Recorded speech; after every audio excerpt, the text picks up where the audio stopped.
बच्चों एग्जामिनेशन सारे के सारे शेड्यूल्ड हैं। एग्जामिनेशन सारे के सारे शेड्यूल्ड होने के साथ साथ ये भी हमें समझ आता है कि कोरोना वायरस की मार जो पिछले कुछ महीनों तक हम लोगों ने झेली है, सरकार उसे लगभग दरकिनार कर चुकी है और अब आपके एग्जामिनेशन सारे के सारे सीक्वेंस में आ ही रहे हैं।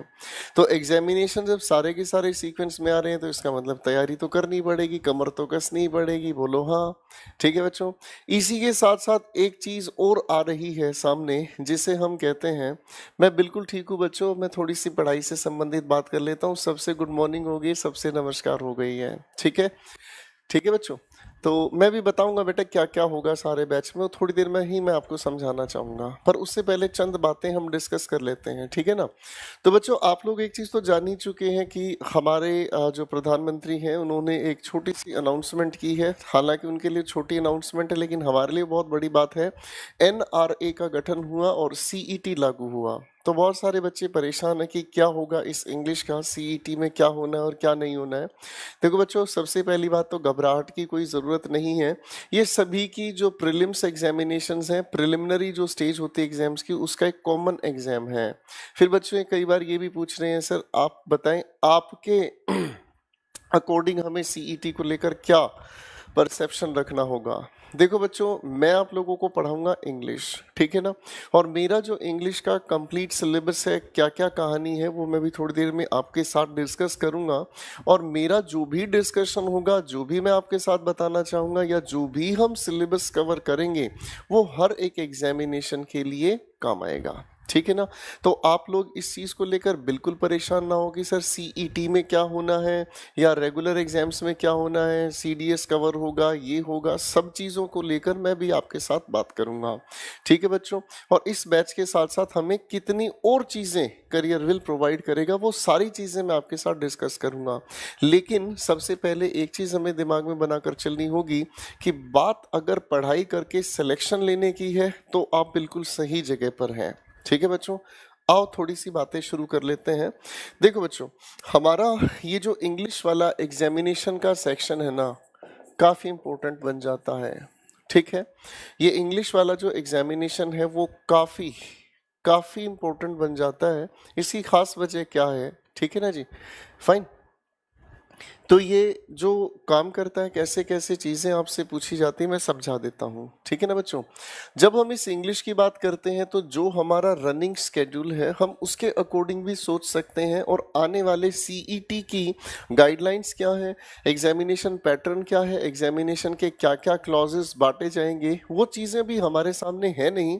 तो उसको लेकर हम हाइपोथेटिकल हो सकते हैं, ठीक है ना। परिकल्पनाएं हम कितनी ही सारी बना सकते हैं, लेकिन हकीकत अभी उसकी भी पिक्चर गवर्नमेंट ने क्लियर की नहीं है, तो वहां जाना बिल्कुल बेवजह होगा। पर हाँ, एक बात अपने आप में सच है कि सारे के सारे एग्जामिनेशंस रेगुलराइज होते जा रहे हैं। आप सभी से उम्मीद की जाती है कि अब आप अपनी कमर कस लें और बिल्कुल सही प्लेटफॉर्म करियर विल पर आप हैं और अपनी तैयारी को अंजाम देना शुरू करें, जिसका आगाज आज हम कर रहे हैं, ठीक है दोस्तों। आओ कहानी को समझते हैं। जब हम इस इंग्लिश की बात करते हैं तो हमें क्या पढ़ना है, कैसे पढ़ना है, कितनी सारी चीज़ों को कवर करना है, वो एक एक करके मैं आपके साथ डिस्कस करता जाऊंगा। देखो बच्चों, सबसे पहले हम लोगों को ये देखना है कि इस इंग्लिश के अंदर हमें पढ़ना क्या है, फाइन। कौन कौन से एग्जामिनेशंस को पढ़ना है, हम सबसे पहले इंग्लिश के एक छोटे से सिलेबस को बता देते हैं, फाइन। बेसिकली यहाँ कोई लिटरेचर की क्लास तो है नहीं कि सिलेबस में हम क्या प्रोज, क्या पोइट्री और क्या ड्रामा, हम ये चीज़ों के बारे में तो बात नहीं कर रहे हैं।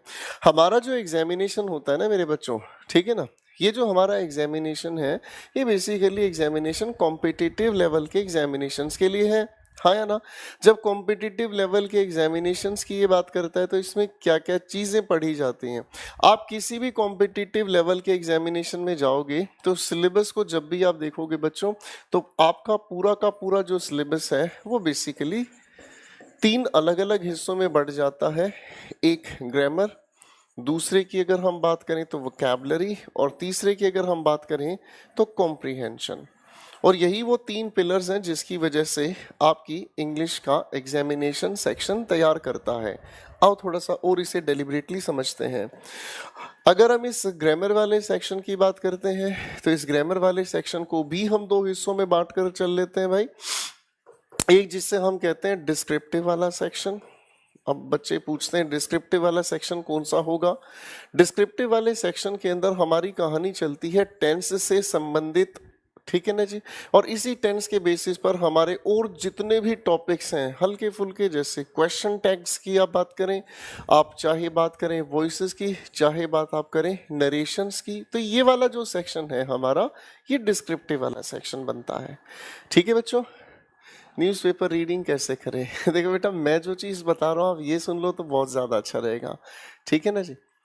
एक लड़का लिख रहा है, सर जी मुझे कुछ नहीं आता है इंग्लिश में, ABCD भी नहीं। कोई बात नहीं बेटा, ABCD तो मैं भी नहीं सिखाऊंगा, और जिन्हें कुछ नहीं आता है उनके लिए मैं सिर्फ अफसोस दिखा सकता हूँ। ठीक है भाई, आओ पढ़ लेते हैं थोड़ी सी बातों को, ठीक है। और इसके अलावा जो दूसरा हमारा एरिया होगा कंसर्न, उसे हम फंक्शनल ग्रामर कहते हैं, ठीक है ना जी। और फंक्शनल ग्रामर हमारी बेसिकली काम करती है पार्ट्स ऑफ स्पीच पर, ठीक है ना। अब हमारा CET जब लागू होता है, मैं ये बात कर रहा हूँ 2021 के लिए, अगर हमारा CET जब लागू होता है बच्चों, तो CET लागू होने के लिए जो आधार तैयार होता है वो फंक्शनल ग्रामर से आधार तैयार होता है, ठीक है ना। पार्ट्स ऑफ स्पीच की बात हम करते हैं तो यहाँ से वो काम आपका CET में सबसे ज़्यादा बनता है। फाइन, चलें आगे थोड़ा सा। वोकैबलरी की अगर हम बात करते हैं तो वोकैबलरी के अंदर भी आप लोगों से कई सारे क्वेश्चंस पूछ लिए जाते हैं, जिसमें एक क्वेश्चन आपसे पूछा जाता है one word substitution. One word substitution, देखो बच्चे, जो मैं बैच आज आप लोगों के साथ शुरू कर रहा हूँ, ठीक है ना, जो बैच मैं आज आप लोगों के साथ शुरू कर रहा हूँ, उस बैच में क्या क्या चीज़ें कराई जाएंगी, कौन कौन से एग्जामिनेशंस को कवर किया जाएगा, क्या क्या एलिमेंट्स पर कितना टाइम लगेगा, मैं आज आपके बेसिक क्वेश्चंस डिस्कस करना चाहूँगा। क्योंकि ये सवाल बार बार क्लास में उठते हैं, इसलिए ज़्यादा बेहतर है कि उन सवालों को आज पूरी तरीके से डिस्कस करके साइड कर दिया जाए और हम अपने पढ़ने वाले प्रोसेस पर काम करें, ठीक है बेटा। तो वोकैबलरी में एक क्वेश्चन है जो सबसे ज्यादा देखा जाता है, जिससे हम वन वर्ड सब्स्टिट्यूशन कहते हैं, ठीक है बच्चों। फिर हमारे पास एक दूसरा क्वेश्चन है जिसे हम इडियम्स एंड फ्रेजेस कहते हैं, ठीक है ना। इनको याद करना या इनको पढ़ना इसलिए तो जरूरी है कि हमारे ये प्रीलिम्स और मेंस में देखने को मिलते हैं अधिकतर एग्जाम्स में। इसका सबसे ज्यादा फायदा हमें मिलता है जब कल को हम डिस्क्रिप्टिव टेस्ट यानी कि रिटन एग्जाम्स की तैयारी करते हैं, ठीक है ना। जैसे असिस्टेंट कमांडेंट की अगर मैं बात करूं, या मैं अगर बात करूं CHSL का डिस्क्रिप्टिव या CGL का डिस्क्रिप्टिव, हाँ ना, स्टेट लेवल के एग्जाम्स में डिस्क्रिप्टिव जो भी हमारे आते हैं तो उनमें ये सबसे ज्यादा मदद करते हैं। इसके अलावा हमें क्वेश्चंस देखने को मिल जाते हैं सिनोनिम्स एंड एंटोनिम्स, ये तो पैट क्वेश्चंस हैं, हर एक पेपर को देखने को मिल जाते हैं, ठीक है बेटा। फिर इसी के अलावा एक क्वेश्चन हमें और भी नजर आता है और वो है हमारा फ्रेजल वर्ब्स का, ठीक है ना जी। और कुछ क्वेश्चंस यानी कि कुछ पेपर्स में हमें देखने को मिल जाता है एक और प्यारा सा सवाल जिसे हम कहते हैं स्पेलिंग टेस्ट। हर पेपर में नहीं मिलता लेकिन मिल जरूर जाता है। ये हो गया हमारा, ठीक है बेटा, ये हो गया हमारा एक और दायरा। अब इसके बाद एक अगली बात आती है जिसे हम कहते हैं बच्चों कॉम्प्रीहेंशन। फाइन, कॉम्प्रीहेंशन के भी अपने 3 अलग अलग हिस्से हैं। एक जिसे हम कहते हैं रीडिंग पैसेज यानी कि रीडिंग कॉम्प्रीहेंशन, एक अनसीन पैसेज आपको दिया जाता है, उस पैसेज के बेसिस पर क्वेश्चंस और उन क्वेश्चंस को आपको सोल्व करना होता है। इसी के बेसिस पर एक दूसरा क्वेश्चन आता है बच्चों जिसे हम कहते हैं क्लूज टेस्ट। आज हम पढ़ना शुरू करेंगे, लेकिन ये समझने की कोशिश करना, जब भी युद्ध लड़ा जाता है तो ये देखा जाता है कि दुश्मन की क्या ताकत है, क्या कमजोरी है। अगर एक बार ये समझ आए कि दुश्मन की क्या ताकत है, क्या कमजोरी है, फिर तैयारी करने के तरीके सटीक हो जाएंगे। फाइन, पेपर क्या पूछता है, कैसे पूछता है, एक बार पहले ये सुन लेते हैं, समझ लेते हैं, उसके बाद चीजें आसान हो जाएंगी। रीडिंग कॉम्प्रीहेंशन एक हो गया, क्लोज टेस्ट, और एक चीज हम लोगों से पूछी जाती है बच्चों जिसे हम लोग कहते हैं पैराजंबल, ठीक है। अब ये जो तीनों एस्पेक्ट्स हैं ये हमारे कॉम्प्रीहेंशन से संबंधित हैं। यहां तक समझ में आए भाई, ठीक है, कोई दिक्कत तो नहीं। फाइन, चलो, ये हमारा पूरा का पूरा सिलेबस है या पूरा का पूरा एस्पेक्ट है जो हम अपने किसी भी एग्जाम में देखते हैं। अब आपके दिमाग में एक सवाल उठेगा, सर क्या उस पेपर को कवर करेंगे, ठीक है ना जी। अब मैं एक बार ये भी आप लोगों को बता देता हूँ, एग्जाम्स टू बी कवर्ड, हमें आखिर कौन कौन से एग्जाम्स को टारगेट लेकर चलना होता है, मैं थोड़ी सी उनकी लिस्ट बना देता हूँ। फाइन, सबसे ज्यादा हमारा जो फोकस लोग मानते हैं और हम कहते हैं वो एसएससी एग्जामिनेशंस पर हमारा फोकस होता है। इस के द्वारा कंडक्ट किए एग्जाम्स का एक अलग ही लेवल का चार्म होता है। अब एसएससी के एग्जाम्स कौन कौन से हो सकते हैं? CGL, आप देखते हैं तो CPO, आप इसके अलावा और भी एग्जाम्स देख लेते हैं तो CHSL, ठीक है भाई। फिर इसी के अलावा दूसरा जो हमारा टारगेट होता है, जिस पर हमारा फोकस रहता है, वो है आप लोगों का NDA CDS, ठीक है ना जी। NDA और CDS काफ़ी इंपॉर्टेंट होता है ये एरिया, और काफ़ी अच्छे लेवल की तैयारी करनी होती है अगर ये क्वालिफाई आप करना चाहते हैं। और वर्ष में 2 बार देखने को मिलते हैं, इसीलिए इससे अच्छा भी कोई पेपर देखने को नहीं नज़र आता, ठीक है ना बच्चों। इसके अलावा हम जो तैयारी करेंगे वो स्टेट लेवल के एग्जाम्स की तैयारी करते हैं। स्टेट लेवल पर कई सारे बोर्ड्स एक्टिव होते हैं, जैसे अगर मैं दिल्ली की बात करता हूँ तो DSSB, ठीक है ना। अगर इसके अलावा हम और बात करते हैं तो KVS, ठीक है ना। इसके अलावा भी और कई सारे एग्जाम्स हैं जिनके अंदर इंग्लिश पूछी जाती है, ठीक है ना। तो वो चीज़ें हम कवर करते हुए चलेंगे। गॉट माई पॉइंट, ठीक है ना। अभी मैं बता रहा हूँ कितने दिन में कोर्स कंप्लीट होगा, पहले पहले ध्यान से सुन लो, ठीक है ना बेटा। स्टेट लेवल के एग्जाम्स पर भी हम काम करेंगे, ठीक है ना। इसके अलावा कुछ बैंकिंग एग्जाम्स भी हमारे शेड्यूल्ड होते हैं, ठीक है ना। बैंकिंग एग्जाम्स में भी अगर आप देखोगे तो बैंकिंग एग्जाम्स में भी यही आपका पैटर्न, यानी कि ग्रामर, वोकैबुलरी और कॉम्प्रिहेंशन, इन तीनों को दायरों को कवर किया जाता है। तो बैंकिंग एग्जाम्स भी हम लोग टारगेट लेकर चलेंगे, ठीक है ना। और आप लोगों ने शायद कल से फॉर्म फिल करने शुरू किए होंगे। कल कोई फॉर्म्स भरे गए हैं, IBPS के फॉर्म्स भरे गए हैं, है ना बेटा। कल IBPS वगैरह भी आप लोगों ने फॉर्म्स फिल किए हैं, ठीक है ना। और इसके अलावा कुछ जिन्हें हम सीजनल एग्जाम्स कहते हैं, जैसे दिल्ली पुलिस के एग्जाम्स हैं, ठीक है ना। कब निकले कब नहीं निकले ये जानता तो कोई नहीं है, लेकिन इनको भी हम टारगेट लेकर चलते हैं। और इसके अलावा जो एग्जामिनेशन जिन्हें हम PSU कहते हैं, पब्लिक सर्विस, ठीक है ना जी, तो ये भी हमारे इसी दायरे में कवर होते हैं। बात समझ रहे हैं? तो मैक्सिमम लेवल पर हमारी फोकस रहती है कि मैक्सिमम एग्जामिनेशन पर हम फोकस करें, मैक्सिमम एग्जामिनेशन को तैयार कैसे करें। हाँ जी, CSET इसी कैटेगरी में ही आता है बेटा।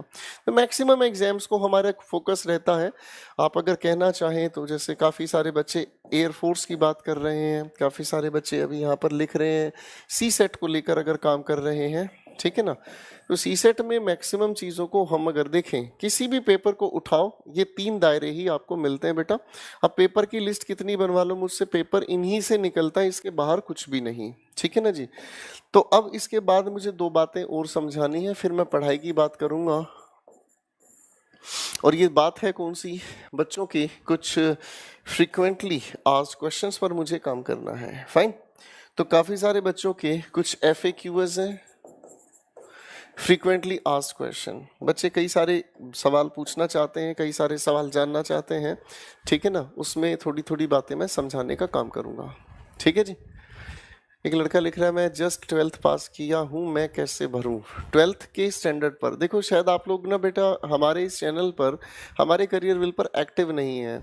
अभी जो CET को लागू किया जाना है, जो लागू होते होते करीब 2021 की सारी नोटिफिकेशंस इसी के अंडर होंगी। और बता चुका हूँ मैं भी, और बता चुके हैं हमारे राकेश यादव सर भी, कि 10th 12th और ग्रेजुएशन। एक बच्चे ने मस्ती काटने के लिए लिखा है, जी मैंने तो भी 12th की है, मैं क्या कर सकता हूँ। तो जिन्होंने 12th की है ना भाई, वो ध्यान से सुन लीजिएगा। जिन्होंने 12th की है वो 10th के बेसिस और 12th के बेसिस पर CET कंडक्ट होगा, आप उसके अंदर, ठीक है ना, आप उसके अंदर अपनी एलिजिबिलिटी प्रूव कर सकते हैं, ठीक है ना। तो वैकेंसीज बहुत सारी हैं, वैकेंसीज बहुत सारी हैं। अगर मस्ती काटनी है तो फिर आपके लिए कुछ भी नहीं है। और जो लोग अपने करियर को लेकर सीरियस होते हैं बेटा, उनके लिए बहुत अपॉर्चुनिटीज हैं, ठीक है मेरे बच्चों। जो लोग अपने करियर को लेकर सीरियस हैं वो बहुत ज़्यादा अपॉर्चुनिटीज को एक्सेस कर सकते हैं, और जो लोग मस्ती काट रहे हैं उनके लिए कुछ कह नहीं सकते, है ना। फाइन, चलो बेटा। तो आपके कुछ क्वेश्चंस क्या क्या हो सकते हैं? सबसे पहले अगर हम कहते हैं हमारा कोर्स ड्यूरेशन क्या है, सबसे पहला जो सवाल है वो ये है कि कोर्स ड्यूरेशन क्या है। सर हम 4 से 6 महीने लेकर चलते हैं, ठीक है ना जी। 4 से 6 महीने अब मानकर चलते हैं, ठीक है, और 4 से 6 महीने के अंदर हम अपने इस पूरे के पूरे जो शेड्यूल्ड पैटर्न है उसको तैयार करते हैं। दूसरी बात, फीस वगैरह क्या है वो आप लोगों को नीचे लिखी मिली है, ठीक है, और वो फीस कैसे क्या पे करनी होती है वो देखो मेरा दायरा है नहीं, ठीक है ना। अब इसके बाद आता है कि क्लास नोट्स कैसे मिलेंगे। देखो क्लास नोट्स के लिए हम लोग, मैं आपको समझा देता हूँ कैसे कैसे क्या क्या मिलने हैं। देखो बच्चों, आपकी हर दिन की क्लास 1 घंटा 15 मिनट की होती है, ठीक है, आपकी हर दिन की क्लास 1 घंटा 15 मिनट की होती है, और हमारे साथ आप लोगों का चलेगी जो क्लास वो मंडे टू फ्राइडे चलेगी, ठीक है। आपके बैच का टाइम 8 AM है, याद रखिएगा। शार्प 8 AM से 9:15 AM तक आप मेरे साथ जुड़े रहेंगे। सुबह करेक्ट 8 बजे हमारी कहानी शुरू होगी, और करेक्ट 8 बजे से हमारी कहानी चलते चलते 9:15 तक चला करेगी, ठीक है भाई। अब इसके अंदर क्लास नोट्स को लेकर हमें समझना है कि क्लास नोट्स को लेकर क्या हम करने वाले हैं। इन बैचेस में एक नई चीज हमने जोड़ दी है, इन बैचेस में एक नई चीज हम लोगों ने जोड़ दी है, और वो क्या क्या है थोड़ा थोड़ा करके समझते चले जाएं। सबसे पहले हम लोग टॉपिक वाइज PDF आपके लिए तैयार करवा चुके हैं, बेहतरीन लेवल के क्वेश्चन ये आप लोगों को मिलती है, ठीक है बेटा। टॉपिक वाइज PDF, जैसे हम कोई भी टॉपिक पढ़ते हैं, फॉर एग्जांपल अगर हम टेंस वाला टॉपिक पढ़ रहे हैं तो टेंस को लेकर मल्टी लेवल ऑफ क्वेश्चंस दिए जाएंगे, ठीक है ना। बहुत सारे लेवल के क्वेश्चंस की PDF आपको मिल जाती है, ठीक है। इसके बाद जो भी हम लोगों का क्लास वर्क है, class work notes, for example मैं जो भी आपके सामने क्लास में पढ़ाना शुरू करूंगा, ठीक है बच्चों, जो भी क्लास में आपके सामने मैं पढ़ाना शुरू करूंगा उसमें जो भी मेरे हाथ द्वारा लिखा होगा ये बोर्ड वर्क, ये सारा का सारा आप लोगों की नोट्स वाले सेक्शन में अपलोड होता जाएगा, ठीक है ना। ये आप लोगों की क्लास के बाद आपकी क्लास में अपलोड होता चला जाएगा एक PDF की फॉर्म में। कुल मिलाकर इसका फायदा क्या होगा सर, ये नई चीज क्या है, ढंग से समझाओ, मैं समझाता हूँ। मैं आपकी क्लास में कोई भी टॉपिक बनाता हूँ, ठीक है, मैं आपकी क्लास में जब भी कोई टॉपिक पढ़ाता हूँ तो उस टॉपिक को पढ़ाने के लिए मेरे बच्चों बोर्ड पर जो भी कुछ लिखूंगा तो इस लिखे हुए सारे के सारे मेरे हाथों से जो लिखे हुए कंटेंट की बात करें तो ये सारे के सारे कंटेंट की ही PDF आपके नोट्स वाले सेक्शन में अपलोड होगी, ठीक है। अब इसका फायदा क्या होगा, इसका फायदा ये होगा कि क्लास की वीडियो भी आपके पास है, क्लास में लिखे हुए टीचर के हाथों के नोट्स भी आपके पास हैं। अगर आप अपने क्लास नोट्स नहीं भी बनाना चाहें तो आप उस क्लास के बने हुए नोट्स के प्रिंट आउट भी निकाल लेते हैं, ठीक है ना जी, बात समझ में आए। तो उसका ही फायदा आपको बराबर मिल जाता है, यानी कि हमारे स्टूडेंट्स के एफर्ट्स को हम बिल्कुल कम करना चाहते हैं कि हमारा बच्चा अपने हाथ से नोट्स बनाए या ना बनाए जरूरी नहीं है, बस क्लास की हर एक चीज उसे 100% मिले। या फिर मैं इसे ऐसे कर कहना चाहूँ कि करियर विल अपना 100% जब तक स्टूडेंट्स को नहीं देगा तो स्टूडेंट्स के एफर्ट्स भी इंप्रूव नहीं होंगे, ठीक है ना। तो हम जी जान लड़ाकर मेहनत करने वाले हैं, इस बार से हमने काफी सारे सुधार किए हैं, ठीक है ना। फिर एक सवाल आप लोगों का उठता है कि सर कोर्स की वैलिडिटी क्या होगी। ये तो आप जान ही चुके हैं कि कोर्स की वैलिडिटी है आप लोगों के लिए पूरा 1 साल, और ठीक है इस 1 साल में आप लोगों के लिए रहेंगी अनलिमिटेड एक्सेस वीडियो को लेकर, जितनी बार चाहे उतनी बार वीडियो को देखें, जितनी बार चाहे वीडियो को रिवाइज करें, डजेंट मैटर, ठीक है, कोई लिमिट नहीं है किसी भी तरीके की।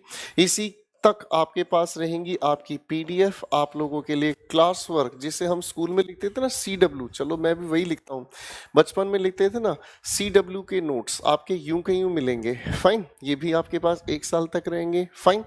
और वैलिडिटी को लेकर कोई परेशानी की बात नहीं है, ठीक है ना बेटा। इसके अलावा अगर हम देखना चाहें तो प्रीवियस ईयर प्रैक्टिस वीडियोस भी हमारी अवेलेबल हैं, ठीक है ना जी। आप जैसे ही करियर विल ऐप पर आते हैं तो जैसे ही आप स्क्रॉल करते जाते हैं तो उसके अंदर गोपाल वर्मा सर एक लिखा है जिसमें VOD batch free of cost बच्चों को दिया जाता है, ठीक है ना भाई। अभी बता रहा हूँ बेटा, सारी चीज बता रहा हूँ, रुको तुम एक एक करके रुको, सब्र करो मेरे भाई, फाइन। चलो एक अगली बात हम समझने का काम करते हैं, प्रीवियस ईयर प्रैक्टिस की जितनी भी वीडियोस हैं वो सब की सब आपके लिए अवेलेबल होंगी। फाइन। फिर कई सारे बच्चे पूछ रहे हैं सर वोकैबुलरी का क्या करोगे। लो भाई अब ये सुन लो, जब हम इस वोकैबुलरी की बात करते हैं जब हम इस वोकैबुलरी की बात करते हैं तो वोकैबुलरी वाली जो बातचीत है ना बच्चों, वोकैबुलरी वाला सेक्शन आप लोगों का मेरे साथ मिलकर हर शाम 9:30 से 10 बजे तक चला करेगा। ठीक है ना जी, 9:30 से 10 बजे तक हमारा वोकैबुलरी सेशन चलता है। ये शाम की बात होगी और ये आप लोगों के लिए फ्री है। जो हमारे रेगुलर बैच के बच्चे हैं उनके लिए बैच मेरी तरफ से बिल्कुल फ्री ऑफ कॉस्ट होता है। ठीक है ना जी, और उन बच्चों का टोटल फोकस सिर्फ इसी चीज़ पर है। ठीक है ना जी, वो बच्चों के लिए फ्री ऑफ कॉस्ट रहता है। ठीक है ना, और इस पूरे के पूरे मटेरियल में आपका जो भी हमने डिस्कस किया, one word substitution, phrasal verb, ये वो सब कुछ चीज़ों को हम लोग करेंगे तैयार। ठीक है ना जी, क्या आप लाइव हैं सर? नहीं बेटा मैं लाइव नहीं हूँ। ठीक है ना, मैं लाइव नहीं हूँ, मैं ऑस्ट्रेलिया से बोल रहा हूँ। ठीक है, ये फर्जी सवाल होते हैं सर क्या आप लाइव हैं? लाइव नहीं होते तो पढ़ा कैसे रहे होते ये बताओ ना, मेरी आत्मा थोड़ी पढ़ा रही है यार, है। तो ये आपका वोकैबुलरी का सेशन हम लोग बिल्कुल सेपरेट डील करते हैं, तो इसमें एक भी टेंशन लेने की ज़रूरत नहीं है। फाइन। तो मैक्सिमम चीज़ें मैंने आप लोगों को बता दी हैं और आपका एक्सेस अनलिमिटेड है पूरे 1 साल तक। फाइन। तो मेहनत करना अब आप लोगों के साथ शुरू करना चाहूँगा मैं। ये तो एक छोटा सा डिस्क्रिप्शन था बच्चों के लिए, जिन बच्चों के दिलों में ये सवाल बार बार आते हैं, पेपर कौन सा होगा, क्या चीज़ें तैयार होंगी, कैसे तैयार होंगी, है ना बच्चों।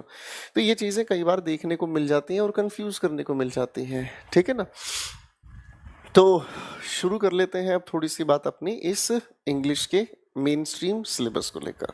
ठीक है बेटा, हमने बेसिक सारी की सारी बात कर ली। जो आपके सवाल होंगे इधर उधर से दिमाग में जो भी आपके सवाल आ रहे होंगे वो सारी की सारी बातें हो चुकी हैं। क्लियर होगी बात? ठीक है ना, अभी तो बताया बेटा वोकैबुलरी के बारे में, है ना जी। आज पहला दिन है हमारी इस क्लास का, चलो थोड़ा सा समझ लेते हैं बेटा। तो अब बेसिक्स कुछ क्लियर कर लेते हैं। ठीक है ना, तो इंग्लिश को बिल्कुल 0 लेवल से शुरू करके देख लेते हैं। ठीक है ना, सबसे पहली बात तो ये ध्यान रखने की ज़रूरत है कि इस इंग्लिश की अगर हम बात करते हैं तो इंग्लिश को पढ़ेंगे तो सही, मैं पढ़ाऊंगा तो सही, लेकिन किन किन चीज़ों का हमें ध्यान रखना होता है, खासकर जब हम गोपाल वर्मा सर के बैच में होते हैं।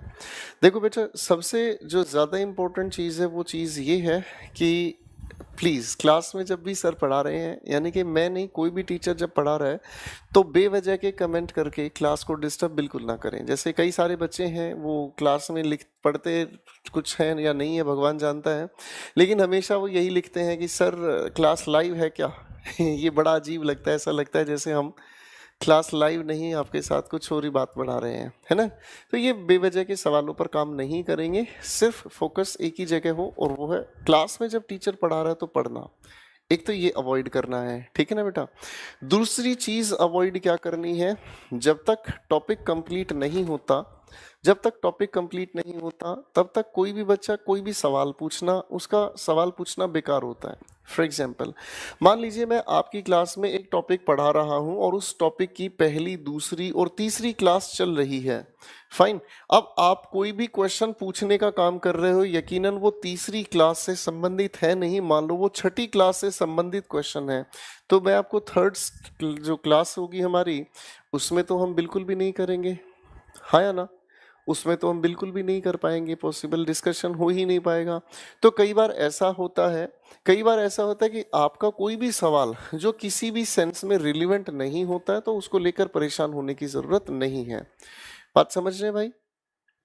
23 नवंबर को सीपीओ एग्जाम है सर, तब तक सिलेबस से का प्री कवर हो जाएगा, बिल्कुल करेंगे भाई साहब। ठीक है ना सर, स्मार्ट बोर्ड ले लो बेटा, ये स्मार्ट बोर्ड है, आप एक काम करो एक नया मेरे को दिला दो ठीक है, चलो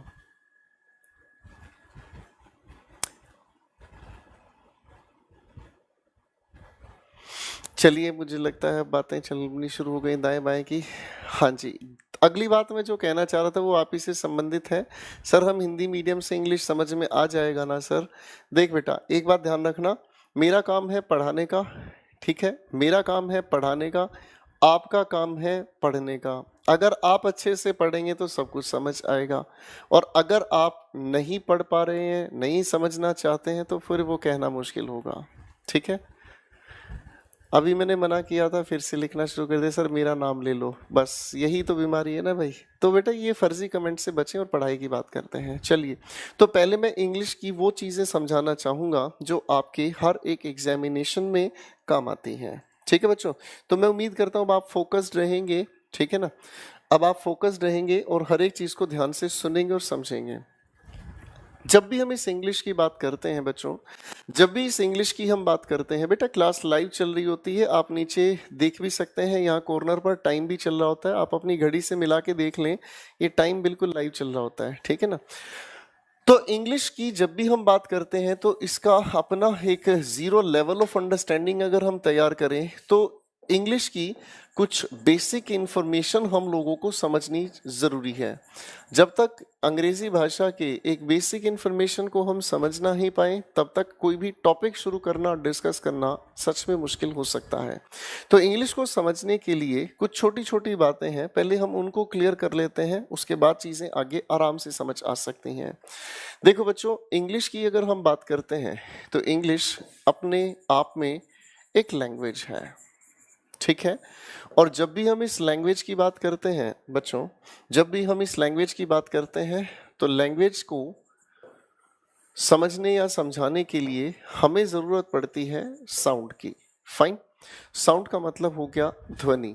फाइन, अब अगर इस साउंड की ही हम बात करते हैं तो इस साउंड के बेसिस पर ही हम लोगों ने लैंग्वेज के 4 अलग अलग एस्पेक्ट्स देखे, सुने, समझे हैं, जिससे हमने कहा लिसनिंग, इसी के बाद अगर हम कहें तो स्पीकिंग, इसी के बाद अगर हम कहें रीडिंग, और इसी के बाद अगर हम कहें तो राइटिंग।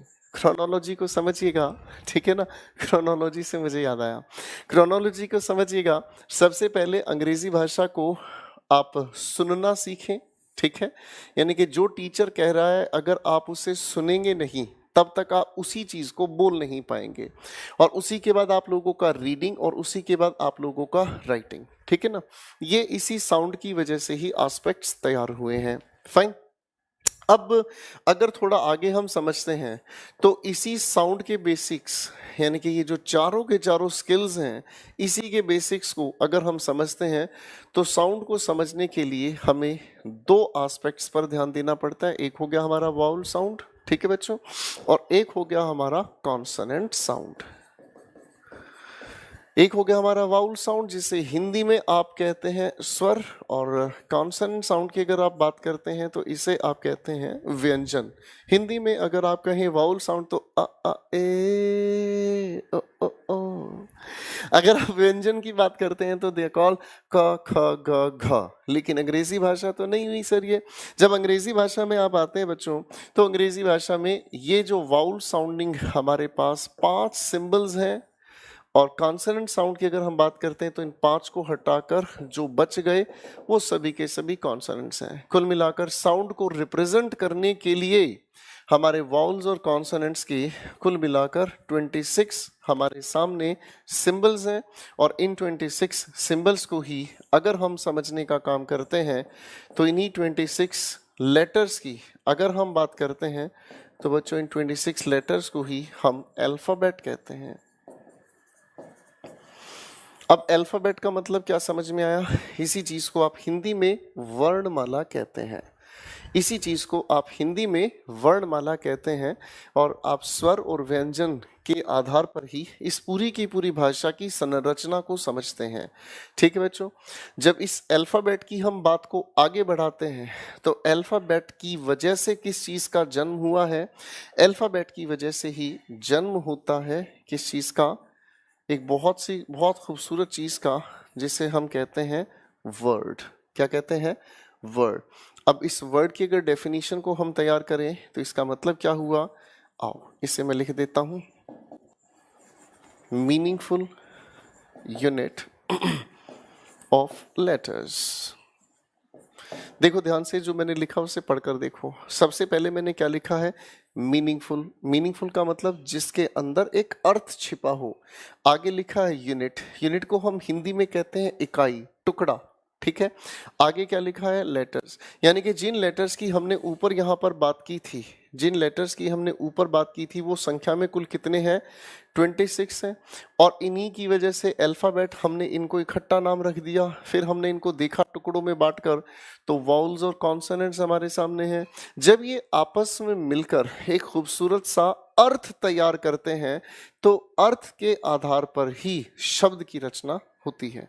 एक एग्जाम्पल लेकर चल लेते हैं, एक छोटा सा एग्जाम्पल लेकर चलते हैं। मान लो मैं अगर कहने की कोशिश करता हूं, इसका अपना कोई अर्थ है? हैं जी? क्या इसका अपना कोई अर्थ है? बिल्कुल जी, इसका अपना अर्थ है। और इसे देखते ही आपको याद आ गया, ये एक प्राणी को कहा जाता है कैट, बिल्ली हिंदी में इसे कहते हैं। अगर मैं इसी के लेटर्स को इस तरीके से पढ़ना चाहूँ, तो क्या इसका अपना कोई अर्थ है? आप कहोगे हाँ, इसका अपना एक अर्थ है, ये अपने आप में एक वर्ब है, तो इसका मतलब ये भी अपने आप में एक वर्ड है। ठीक है। अब अगर मैं आपके सामने इस तरीके से लिखने का काम करता हूँ, ठीक है, तो क्या आप इसे पढ़ पाएंगे? आप इसे देखते कि नहीं सर, ये तो हम नहीं पढ़ पाए।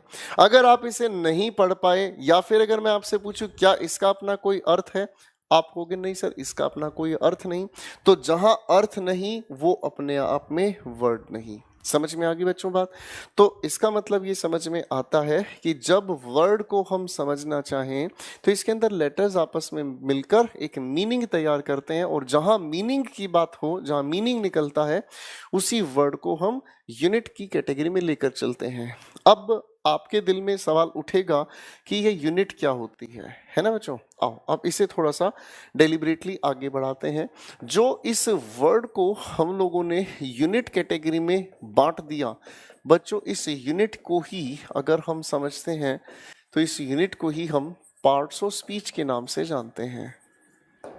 ठीक है बच्चों, इस यूनिट को ही हम पार्ट्स ऑफ स्पीच के नाम से जानते हैं। अच्छा, आप वैसे भी समझोगे ना, शब्दों को अगर तोड़कर भी समझोगे तो भी मजेदार लगेगा। स्पीच का मतलब क्या हुआ भाई? है बच्चों? भाई स्पीच का मतलब क्या हुआ? अगर आप इस स्पीच को ध्यान से समझोगे, तो स्पीच का मतलब ये भाषा का वो रूप हुआ जो बोलने का काम करता है। अरे हाँ, है ना? अब जब बोलते हैं आप, जब भी किसी के सामने, तो बोलने के लिए शब्दों का ही तो प्रयोग करते होगे। मैं घर जा रहा हूं, मैंने आपके सामने जो भी कुछ बोला उसमें शब्द ही तो है। मैं घर जा रहा हूं, ये सारे शब्द ही तो हैं। तो शब्दों की भी तो अपनी एक कैटेगरी होगी। उस कैटेगरी को ही हम कहते हैं बच्चों, क्या चीज? Parts of speech. फाइन। अब ये पार्ट्स ऑफ स्पीच की छोटी सी लिस्ट बना लेते हैं। पार्ट्स ऑफ स्पीच के नाम इसलिए बता रहा हूं क्योंकि जब मैं आपके साथ मिलकर टॉपिक पढ़ना शुरू करूंगा, तब आपके दिमाग में ये सवाल उठेगा कि सर आपने यहाँ कह दिया कि ये नाउन है, हमें नाउन की नहीं पता जानकारी, नाउन होता क्या है? हाँ, है ना? तब हम थोड़ा उलझ जाते हैं। ठीक है बेटा, एक हो गया हमारा नाउन। पार्ट्स ऑफ स्पीच की बात कर लेते हैं बेटा, थोड़ी थोड़ी सी जानकारी ले लेते हैं आज, ताकि हमारा हर आने वाला दिन खूबसूरत हो। ठीक है ना? नाउन, प्रोनाउन, एडजेक्टिव, इसे ठीक ढंग से बोलने का काम करें, इट इज कॉल्ड एडजेक्टिव। ठीक है ना? बिल्कुल जीरो लेवल से समझो, कोई तकाजा नहीं है। एडजेक्टिव। आगे अगर हम कहने का काम करते हैं, तो एक खूबसूरत सा शब्द आता है जिसे हम कहते हैं वर्ब। ठीक है। अगला एक शब्द आता है जिसे हम कहते हैं एडवर्ब। ठीक है। आगे एक शब्द हमारा आता है जिसे हम कहते हैं preposition. It is not preposition, it's preposition. इसी के बाद एक अगला शब्द आता है बच्चों हमारे सामने, जिसे हम कहते हैं कंजंक्शन। बोलकर देखो साथ साथ, इसे हम कहते हैं कंजंक्शन। और एक आखिरी शब्द जिसे हम कहते हैं इंटरजेक्शन। फाइन। ये हमारे कुल मिलाकर 8 पार्ट्स ऑफ स्पीच हैं। इन 8 के 8 पार्ट्स ऑफ स्पीच को बच्चों, इन 8 के 8 पार्ट्स ऑफ स्पीच को थोड़ा समझ लीजिए, बोलना। और इन्हें हिंदी में क्या कहते हैं? नाउन। हिंदी में हम इसे कहते हैं संख्या। संख्या नहीं, संज्ञा। आगे लिखा है प्रोनाउन। जब आप इस प्रोनाउन की बात करते हैं, तो ये हुआ आपका सर्वनाम। आगे लिखा है एडजेक्टिव। डी की साउंड इसमें नहीं है, इसे हम कहते हैं एडजेक्टिव। जब एडजेक्टिव की हम बात करते हैं, तो इसे हम कहते हैं विशेषण।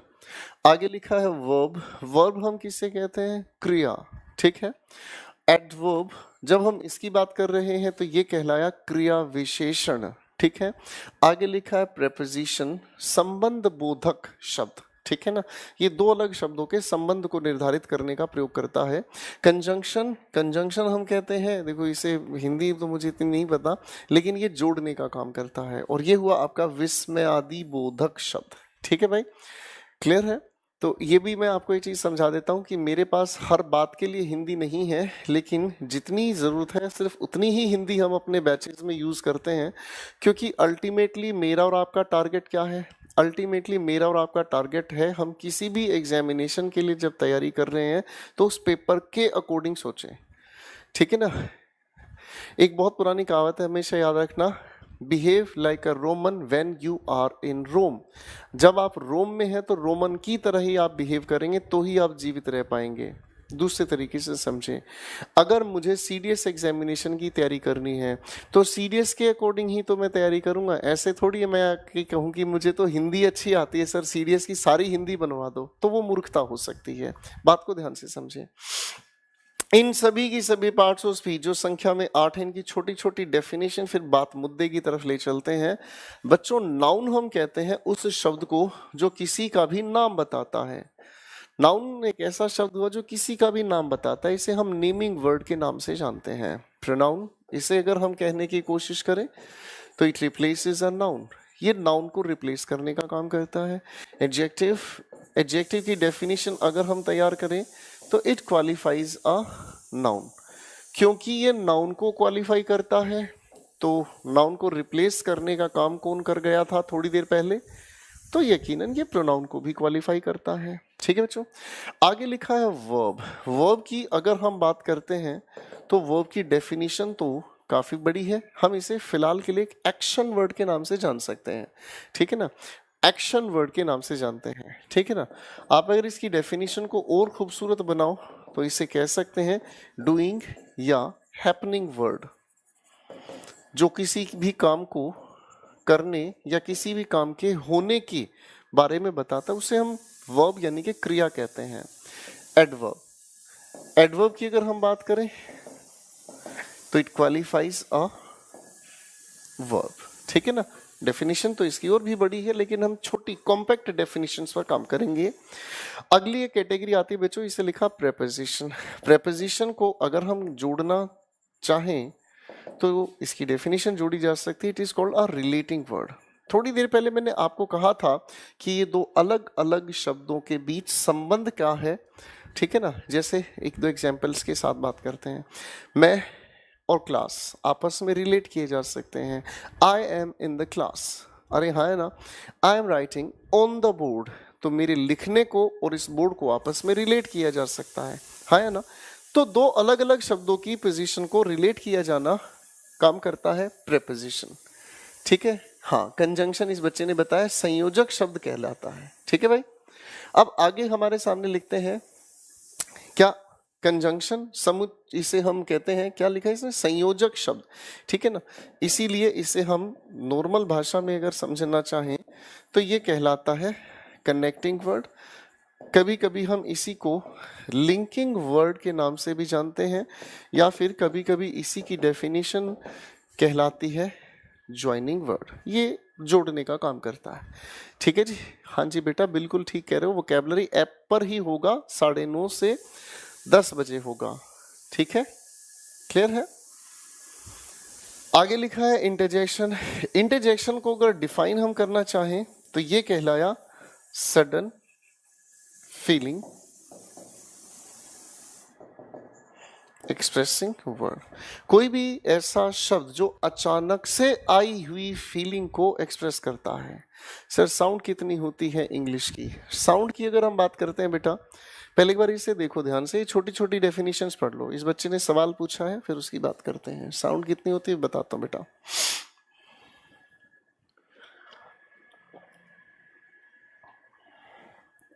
ये छोटी छोटी डेफिनेशंस हमारी काम आनी चाहिए, ठीक है ना। चलो अलग पेज पर समझाता हूँ।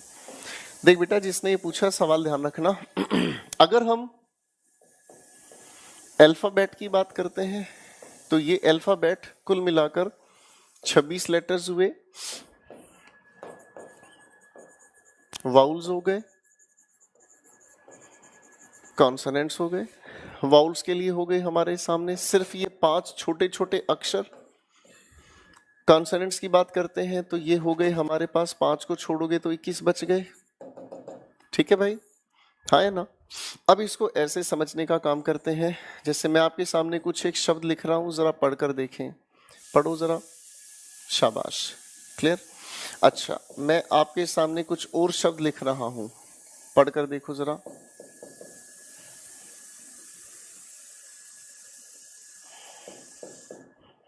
पढ़ो जरा, ठीक है। आप जब इन शब्दों को पढ़ोगे, पढ़ो पढ़ो पढ़ो, पढ़ते ही समझ में आएगी कुछ चीज। आप जब इन सभी के सभी शब्दों को पढ़ोगे तो एक चीज समझ आएगी कि देखने में तो ये एक ही लेटर है ना, देखने में तो ये एक ही अक्षर है, ठीक है। लेकिन अगर आप इनकी साउंड की बात करोगे तो इसकी जो साउंड हमारे सामने आ रही है वो आई, बोलकर देखो, लाइक, तो आई इसकी साउंड आ रही है। इसको अगर बोल के देखते हो तो इसकी साउंड आ रही है हिट, सिर्फ ई की साउंड, हिट। सर्कल, साउंड कौन सी आ रही है, सिर्फ अ की साउंड आ रही है, हाँ या ना, क्लियर है। और अगर हम इसको बोलने का काम करते हैं तो इसमें पहले की साउंड आ रही है इस तरीके से और दूसरे की साउंड आ रही है इस तरीके से। You got my point.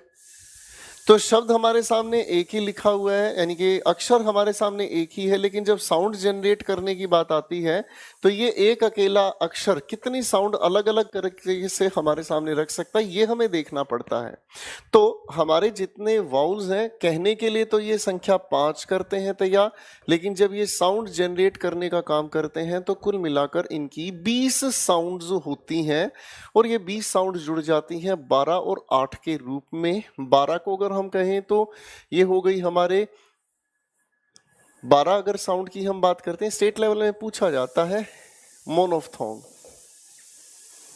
मोनोफ्थोंग का मतलब जो सिंगल साउंड वाउल्स होते हैं, और दूसरा जैसे आपने यहां देखा होगा लिखा तो ये एक सिंगल हमारे सामने वाउल है, लेकिन इसके अंदर 2 स्वर की ध्वनियां जुड़ी हुई हैं। अब ये 2 स्वर की ध्वनियों को ही हम डिफ्थोंग कहते हैं, ठीक है बेटा। तो 20 साउंड तो हमारी किसने निकाल दी, 20 साउंड निकाल दी हमारे वाउल्स ने, ठीक है जी, फाइन। फिर दूसरी तरफ आता है कॉन्सोनेंट, तो कॉन्सोनेंट निकालता है कुल मिलाकर 24 साउंड, ठीक है ना जी, फाइन। ये 20 तरह की, ये 24 तरह की साउंड हमारे सामने आती है, फाइन। तो कुल मिलाकर साउंड कितनी हो गई। अगर अब देखो ये स्टेट लेवल में क्वेश्चन कैसे मिल गया कि भाई मतलब अक्षरों की संख्या कुल कितनी है, 26, अल्फाबेट कुल कितने हैं, 26 हो गए। अगर मैं पूछूं कि अल्फाबेट से साउंड कुल कितनी हो गई, 20 उधर और 24 इधर, कुल मिलाकर 44 साउंड्स। समझ में आई बात। तो हो गया बेटा आपका क्वेश्चन सोल्व, हो गया सोल्व क्वेश्चन, ठीक है। तो it is very simple to understand, ठीक है ना जी। तो हम लोगों ने भी पार्ट्स ऑफ स्पीच की छोटी छोटी डेफिनेशन तैयार की है, और इन छोटी छोटी डेफिनेशन का पर्पस क्या है कि मैं आपके सामने जब टॉपिक शुरू करूंगा उसमें मैं बोलूंगा देखो ये एक प्रेपोजिशन है, तो आपको पता चल जाएगा कि प्रेपोजिशन एक ऐसा शब्द है जो 2 अलग अलग शब्दों की पोजीशन को रिलेट करता है ना। तो ये छोटी छोटी डेफिनेशन मदद करेंगे बेटा आगे हमारी। अब आओ थोड़ा और आगे चल लेते हैं। हम लोगों ने अभी अभी तैयार की एक प्यारी सी डेफिनेशन वर्ड की। अब वर्ड से थोड़ा सा आगे अगर आप बढ़ोगे तो एक और डेफिनेशन सामने आती है जिसे हम कहते हैं फ्रेज। फ्रेज की डेफिनेशन अगर मैं बनाना चाहूं तो इसे हम कहते हैं group of words without complete meaning. Group of words without complete meaning, शब्दों का एक ऐसा समूह, शब्दों का एक ऐसा समूह जिसका अर्थ तो है, जिसका अर्थ तो है लेकिन इसके अंदर पूरा अर्थ नहीं है। मैंने क्या कहा, ध्यान से सुनो जो मैं कह रहा हूं। शब्दों का अपना अर्थ तो है लेकिन इसका पूरा अर्थ नहीं निकलता है, ठीक है ना। एक एग्जाम्पल से समझते हैं। जैसे मान लीजिए मैं आपके सामने शब्दों को आपस में जोड़ने का काम कर रहा हूं। मैंने सबसे पहले जोड़ा राम, आगे मैंने लिखा एंड, उसके बाद मैंने लिखा शाम। अब कहने के लिए तो यहाँ पर 1, 2 और 3 शब्दों को आपस में जोड़ा। अगर आप इसका अर्थ समझने का काम करोगे तो इसका आधा अधूरा अर्थ भी निकलता है ना, इसका अपना आधा अधूरा अर्थ भी निकलता है। ठीक है, तो इस आधे अधूरे अर्थ से कभी पूरी बात बनती नहीं है। राम और श्याम आधा अर्थ है, पता नहीं क्या करना चाहते हैं, क्या बताना चाहते हैं, क्या कहना चाहते हैं। ठीक है ना। अब इसी की जगह अगर मान लो मैं और भी कोई शब्द लिख रहा हूं, जैसे मैंने लिखा एक छोटा सा शब्द, आगे लिखा एक और छोटा शब्द, एक और आगे छोटा सा शब्द। ठीक है, आप इसका अर्थ समझना चाहोगे तो इसका आधा अधूरा अर्थ है, पर इसका पूरा अर्थ नहीं है। समझ में आ गई? ठीक, तो फ्रेज को अगर हम समझना चाहें तो पार्ट्स ऑफ स्पीच जाकर इसी फ्रेज के आधार पर 3 एस्पेक्ट्स हमें बताने का काम करते हैं। एक जिसे हम कहते हैं नाउन फ्रेज, यानी कि जिसमें नाउन के आधार पर हम शब्दों का ग्रुप तैयार करते हैं। दूसरी कैटेगरी आती है जिसे हम कहते हैं एडजेक्टिव फ्रेज, यानी कि जिसमें एडजेक्टिव्स का काम हम लोगों को समझ आता है कि किस तरीके से एडजेक्टिव्स जुड़कर काम करते हैं। और तीसरी बात अगर हम तैयार करें तो हुआ एडवर्ब फ्रेज, किस तरीके से एक दो शब्द मिलकर एडवर्ब का काम करते हैं। ठीक है भाई, और इसी फ्रेज से आगे हमारी जो इंपॉर्टेंट बात है, जहां से हमारे टॉपिक की अनाउंसमेंट होनी है, इसे हम कहते हैं सेंटेंस। तो भाई अब आप लोगों से मैं पूछना चाहूंगा, जरा बताओ इस सेंटेंस की डेफिनेशन क्या होती है?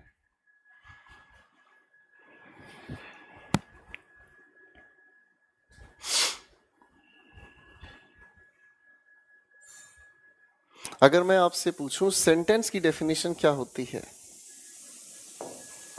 चश्मा कब लग गया? भाई चश्मा मुझे लगा नहीं है, ये चश्मा स्मार्ट बोर्ड के लिए लगाया जाता है ताकि आंखें खराब ना हो।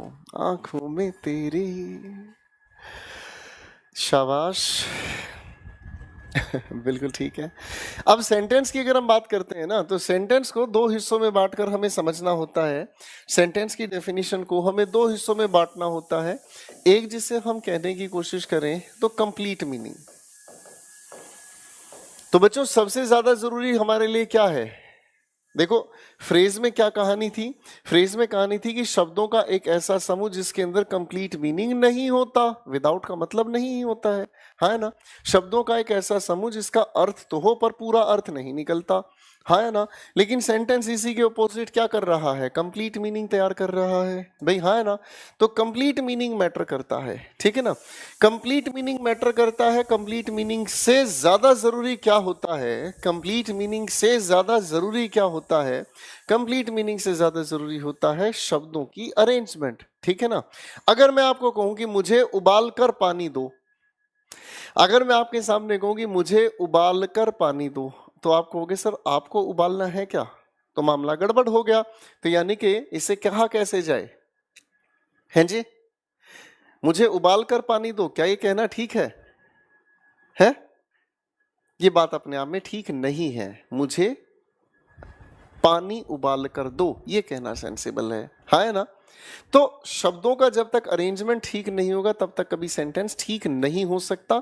इसीलिए अगर हम कहने का काम करते हैं तो इसी की डेफिनेशन दूसरे हिस्से में काम आती है, जिसे हम कहते हैं अरेंजमेंट ऑफ वर्ड्स, ठीक है, शब्द व्यवस्था, ठीक है ना। किसी भी सेंटेंस यानी कि वाक्य के अंदर सबसे ज्यादा जरूरी पूरा अर्थ है, कि जब तक पूरा अर्थ नहीं तब तक वाक्य बेकार है, और जब तक इसके अंदर शब्द व्यवस्था ठीक नहीं है तब तक सारा खेल खराब है। अब इस अरेंजमेंट ऑफ वर्ड्स को ही दोस्तों, लेडीज एंड जेंटलमैन, इस अरेंजमेंट ऑफ वर्ड्स को ही हम स्ट्रक्चर के नाम से जानते हैं। अगर स्ट्रक्चर को हम समझना चाहें तो स्ट्रक्चर को हम 3 हिस्सों में लिखा हुआ देखते हैं किसी भी सेंटेंस के रूप में। अगर बात कही जाए तो सबसे पहले हम इसे सब्जेक्ट के नाम से जानते हैं। बच्चों ग्रामेरियन सब्जेक्ट को ही डूअर के नाम से भी जानता है, ठीक है। दूसरे हिस्से की अगर हम बात करते हैं तो दूसरा हिस्सा वर्ब कहलाता है, दूसरा हिस्सा वर्ब कहलाता है। और इसी से आगे अगर हम चलें, पहले वर्ब को भी 2 हिस्सों में हमें बांटकर देखने को मिलेगा काम। एक जिसे हम कहते हैं हेल्पिंग वर्ब, ऑक्सिलरी वर्ब्स भी से कहा जाता है, और एक हमारे सामने आती है जिसे हम कहते हैं बच्चों मेन वर्ब। अब इस मेन वर्ब की अगर हम बात करते हैं तो ये मेन वर्ब नाम की चीज ही हमारा काफी इंपॉर्टेंट रोल प्ले करेगी, और मेन वर्ब की मदद से ही हम एक्शन बताने का काम करेंगे, और एक्शन को अलग अलग पैटर्न्स के साथ बताया जाता है। First form, second form, third form, first form of verb के साथ एस या ई एस जोड़ना, और फर्स्ट फॉर्म ऑफ वर्ब के साथ आई एन जी जोड़ना। तो ये हमारे सामने 5 पैटर्न्स इसके आएंगे। ठीक है बेटा। अब इसी का जो आखिरी हिस्सा है, उस आखिरी हिस्से को हम कहते हैं ऑब्जेक्ट। ठीक है, उसे हम कहते हैं ऑब्जेक्ट। क्लियर है? क्लियर है बेटा? ठीक है जी, कोई दिक्कत तो नहीं? अच्छा, तो अब इस सेंटेंस में अरेंजमेंट के आधार पर हमसे कुछ चीजें और भी हमें समझने लिए हमारे लिए जरूरी है, और इसे हम कहते हैं kinds of sentences. Kinds of sentences, sentence कितनी तरह के होते हैं इसको हम समझने का काम करेंगे सब्जेक्ट, वर्ब और ऑब्जेक्ट की अरेंजमेंट के आधार पर। ठीक है, सब्जेक्ट, वर्ब, ऑब्जेक्ट की अरेंजमेंट के आधार पर सेंटेंस कितनी तरह के होते हैं। सबसे पहले टाइप की अगर हम बात करें तो सबसे पहले टाइप हमारे सामने आता है, इसे हम कहते हैं बच्चों एसर्टिव सेंटेंस। ठीक है, इसे हम कहते हैं एसर्टिव सेंटेंस। अब एसर्टिव सेंटेंस अपने आप में फिर से 2 हिस्सों में बंटता है। एक जिसे हम कहते हैं पॉजिटिव, ठीक है ना, पॉजिटिव को हम सकारात्मक वाक्य भी कहते हैं, पॉजिटिव को आप एफर्मेटिव भी कह सकते हैं, पॉजिटिव को ही आप एफर्मेटिव सेंटेंस भी कह सकते हैं। ठीक है, अब एफर्मेटिव सेंटेंस किसे कहते हैं, इसके अंदर सेंटेंस की शुरुआत में subject, helping verb, main verb, और उसके बाद हमें लिखा मिलता है ऑब्जेक्ट। चलो एक एग्जाम्पल तैयार करते हैं। जैसे अगर मैं कहना चाहूँ आपके सामने, नैना इज राइटिंग अ स्टोरी। तो देखो बच्चों, एक एक शब्द को पहचान लेते हैं, थोड़ी सी मेहनत करके देखते हैं। ठीक है ना, और जो हमारे सामने ये नैना लिख रहा था, ये नैन हो गए बेचारे हैं, कोई बात नहीं। ठीक है, तो अगर हम इसकी बात कर रहे हैं तो ये हमारे सामने हुआ सब्जेक्ट, की बात करें तो हेल्पिंग वर्ब, की बात करें तो मेन वर्ब, और ये जो भी कुछ हमारे सामने है तो ये हो गया अपना ऑब्जेक्ट। कोई दिक्कत तो नहीं बेटा? इसका कंप्लीट मीनिंग है, इसके अंदर अरेंजमेंट ऑफ वर्ड्स भी अपने आप में ठीक है, कोई दिक्कत तो नहीं? फाइन। एक दूसरी बात को देख लेते हैं। इसी के ठीक एक दूसरा पार्ट आता है जिसे हम कहते हैं नेगेटिव सेंटेंस। अब नेगेटिव सेंटेंस का मतलब ऐसा सेंटेंस जिसके अंदर नॉट का हमें यूज करना है। तो नेगेटिव सेंटेंस बनाने के लिए हम हेल्पिंग वर्ब के साथ नॉट को जोड़ते हैं। अब अगर बच्चों मैं आपसे पूछूं, अगर मैं आपसे पूछूं इसी सेंटेंस का जरा नेगेटिव मुझे बताओ क्या बनना चाहिए?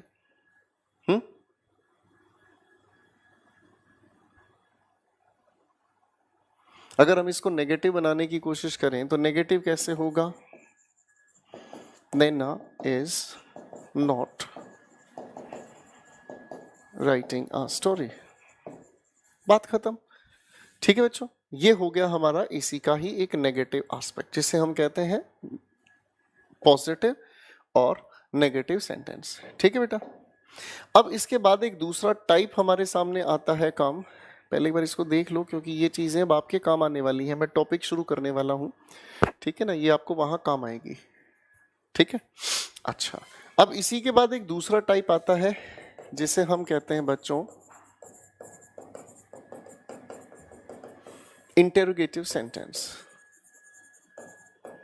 अब इंटेरोगेटिव सेंटेंस वो सेंटेंस हुआ जिसे प्रश्नवाचक वाक्य कहा जाता है। प्रश्न पूछेंगे तो प्रश्नवाचक कहलाया। सीधी सी बात है सर, इसमें कुछ नया तो नहीं बताया। सवाल पूछने का काम करते हैं, ठीक है ना, फाइन।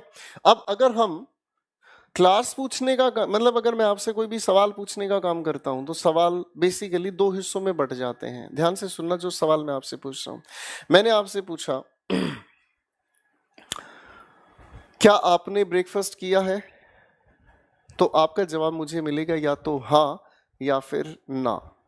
ठीक है, मैं अगर आपसे पूछता हूं क्या आपने ब्रेकफास्ट किया है, चलो जवाब दो मुझे।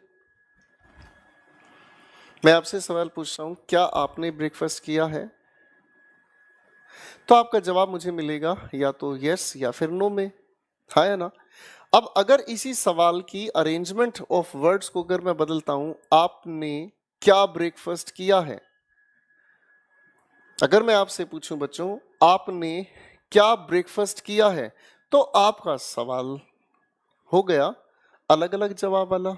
तो कोई बच्चा कहेगा कि मैंने पालक पनीर खाया है, कोई कहेगा मैंने पकोड़े खाए हैं, कोई कहेगा मैंने 12 केले लपेट दिए गुरुजी, कोई कहेगा सर मैं तो सुबह से ही लपेट ही जा रहा हूँ, है ना। तो इसका मतलब क्या हुआ, इसका मतलब ये हुआ कि सवाल दो हिस्सों में बंटते हैं, एक जिनका जवाब हमें यस या नो में मिलता है बच्चों, एक जिसका जवाब हमें यस या नो में मिलता है उसे हम कहते हैं close ended question.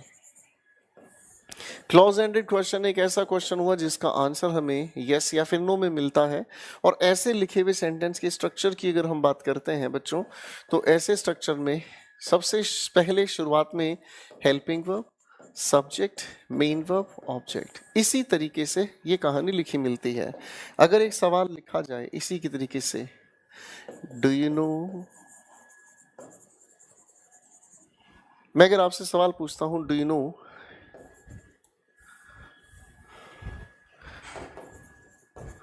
The way to the Taj, अगर मैं आपसे पूछूं क्या आप रास्ता जानते हैं कि ताज कैसे जाया जाए, है बच्चों। तो अगर आपसे ये सवाल मैं पूछ रहा हूं कि क्या आपको ताजमहल जाने का रास्ता पता है, तो आप यकीनन जवाब देंगे, हाँ या ना, यकीनन जवाब देंगे। तो जवाब आपका होगा या तो यस या फिर नो, हाँ या ना, या तो आपका जवाब होगा यस या फिर नो। इसे हम कहेंगे क्या चीज, क्लोज एंडेड क्वेश्चन। ठीक है बच्चों, फिर इसी के जैसा अच्छा एक और सवाल पूछ के देख लेता हूं। जैसे आपने किसी से जाकर पूछा विल यू मैरी मी, ये सवाल सबसे ज्यादा इंपॉर्टेंट है आपकी लाइफ में, है ना जी। आप किसी भी इंसान से जाकर ये पूछते हैं कि विल यू मैरी मी, तो सामने वाला आपको जवाब देगा या तो यस या फिर नो में, हाँ है ना।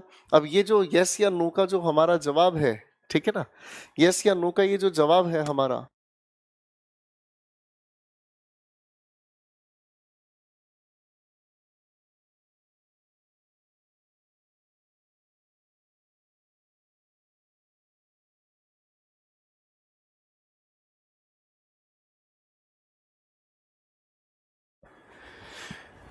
तो खैर ये जानते हैं हर किसी के लिए इंपॉर्टेंट सवाल है, फाइन। अच्छा भाई, अब इसी के ठीक ऑपोजिट एक दूसरा सवाल आता है बच्चों जिसे हम कहते हैं ओपन एंडेड क्वेश्चन।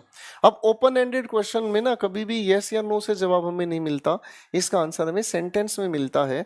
और इसकी अरेंजमेंट बड़ी खूबसूरत है, और खूबसूरत क्या है, आप इसकी शुरुआत में देखते हैं क्वेश्चन वर्ड, जिसे WH फैमिली वर्ड भी लोग कहते हैं, बेसिकली क्वेश्चन वर्ड ही होता है, ठीक है। और इसके बाद हम लिखते हैं क्या चीज, helping verb, subject, main verb और उसके बाद ऑब्जेक्ट, फाइन। तो बेटा अगर आपसे मैं सवाल पूछने का काम करूं, अगर मैं आपसे सवाल पूछने का काम करता हूं,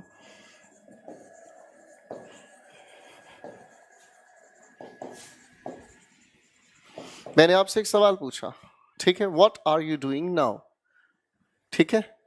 एक लड़के ने सवाल पूछा वे डू यू लिव। अब इस सवाल की अगर हम किसी भी सवाल की अगर हम बात करें, वे डू यू लिव, ठीक है। तो कोई भी अगर आप किसी से भी सवाल पूछोगे ना बच्चों, इस तरीके के सवाल की खास बात सिर्फ इतनी है कि इसकी शुरुआत में तो क्वेश्चन वर्ड देखने को मिलता है, ठीक है ना, और इसके बाद हमारे सामने helping verb, subject, main verb, object हमें देखने को जो ये मिल रहा है, वही सीक्वेंस हम लोगों ने क्लोज एंडेड के नाम से पढ़ा है, हाँ या ना, कोई दिक्कत तो नहीं, ठीक है मेरे भाई। तो ये बड़ा सिंपल है समझना, और इन दोनों स्ट्रक्चर्स को ध्यान से समझ लो क्योंकि इसके बिना आगे काम नहीं चल पाएगा, ठीक है बेटा। होगी बातचीत, क्लियर होगी बात, फाइन। चलो अब इसी से थोड़ा आगे चल लेते हैं, फाइन। सेंटेंस के टाइप आज थोड़े से समझ लेते हैं, ठीक है ना। वैसे हमें इन्हीं दो इन्हीं 2 टाइप के सेंटेंसेस की हमें ज़रूरत पड़ने वाली है। आगे अलग अलग टाइप्स के आगे ही हम देखेंगे। तो चलिए दोस्तों, मैं आज शुरू कर लेता हूँ। हमें जो पढ़ना है उस टॉपिक के मुताबिक आज मैं कहानी शुरू कर लेता हूँ। देखो बच्चों, आज जो हम टॉपिक पढ़ने वाले हैं उसका नाम क्या है? ठीक है, देखो बेटा, ये मैं पहले बता चुका हूं कि कौन कौन से पेपर को हम कवर करेंगे। अब बीच में ये फर्जी बातें बिल्कुल मत करो। ये बार बार जो लड़का लिख रहा है ये दिल्ली पुलिस की क्लास है क्या, दिल्ली पुलिस की क्लास है क्या, ये बिल्कुल बदतमीजी है बेटा। इसीलिए मैंने पहले कह दिया, पहले भी बता दिया कि बीच में किसी तरह का सवाल जवाब नहीं। मैं पढ़ा रहा हूं तो सिर्फ पढ़ाई पर ध्यान, ठीक है ना। सिर्फ पढ़ाई पर ध्यान है तो ही मेरा पढ़ाने का मन करता है। आपका ध्यान इधर उधर है तो फिर ये फर्जी बात है। आप चाहते हैं कि सिर्फ मैं आपके कमेंट को देखता रहूं या मैं आपके कमेंट से आपका नाम लेता रहूं, तो ये चीजें मैं बिल्कुल बर्दाश्त नहीं करता अपनी क्लास में। हाँ जी, तो सवाल ये उठता है बच्चों, टेंस। ये हमारे बेसिकली बहुत इंपॉर्टेंट टॉपिक्स में से एक है, क्योंकि इसी के बेसिस पर हमारे आने वाले वॉइसेस हैं, नरेशंस हैं और दुनिया भर के क्वेश्चंस इसके बेसिस पर चलते हैं। ठीक है बेटा, चलो। अब मैंने आपसे एक सवाल पूछा है भाई मेरे, मैंने आपसे एक सवाल पूछा है कि आप टेंस किसे कहते हैं, थोड़ा सा मुझे बता दो।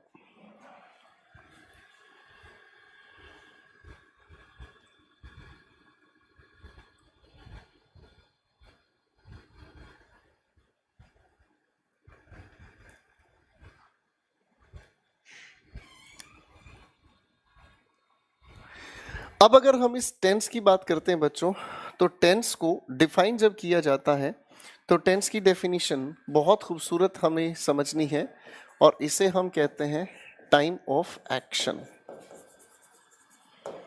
टेंस की डेफिनेशन को अगर हम कहना चाहें तो इसे हम कहते हैं डिफाइन टाइम ऑफ एक्शन। ठीक, तो टाइम ऑफ एक्शन का मतलब क्या हुआ, इसे थोड़ा सा और डेलिबरेटली समझने का काम करते हैं, इसे थोड़ा और खूबसूरती से समझने का काम करते हैं। आप अगर इस एक्शन नाम की चीज को देखोगे बच्चों, आप अगर इस एक्शन नाम की चीज को देखोगे तो एक्शन के बारे में बताने के लिए अभी थोड़ी ही देर पहले मैंने समझा था कौन सा शब्द काम करता है एक्शन बताने का। शब्द काम करता है वर्ब। शायद आप लोग जानते हैं वर्ब को ही हम हिंदी में क्रिया कहते हैं, हाँ या ना। इसी वर्ब को आगे हम लोगों ने समझने का किया काम। तो वर्ब से हम एक्शन बताने का जब काम करते हैं तो हम इसे 5 अलग अलग पैटर्न्स में यूज करते हैं। एक हो गई हमारे पास फर्स्ट फॉर्म, एक फर्स्ट फॉर्म के साथ हम जोड़ने का काम करते हैं एस या फिर ई एस, और एक हम फर्स्ट फॉर्म ऑफ वर्ब के साथ क्या चीज जोड़ते हैं, ING form of verb.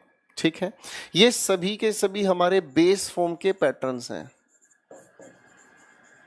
Base form के पैटर्न्स हैं। यानी कि जो फर्स्ट फॉर्म ऑफ वर्ब है वो बेस फॉर्म, जैसे अगर मान लीजिए मैंने आपके सामने लिखा, सिर्फ चलो यही लिखता हूं, जैसे मैंने आपके सामने एक एग्जांपल लिखा गो, तो इसी के साथ हम जोड़ सकते हैं यस, इट बिकम्स गोज। इसी के साथ हम जोड़ने का काम कर सकते हैं आईएनजी, इट बिकम्स गोइंग।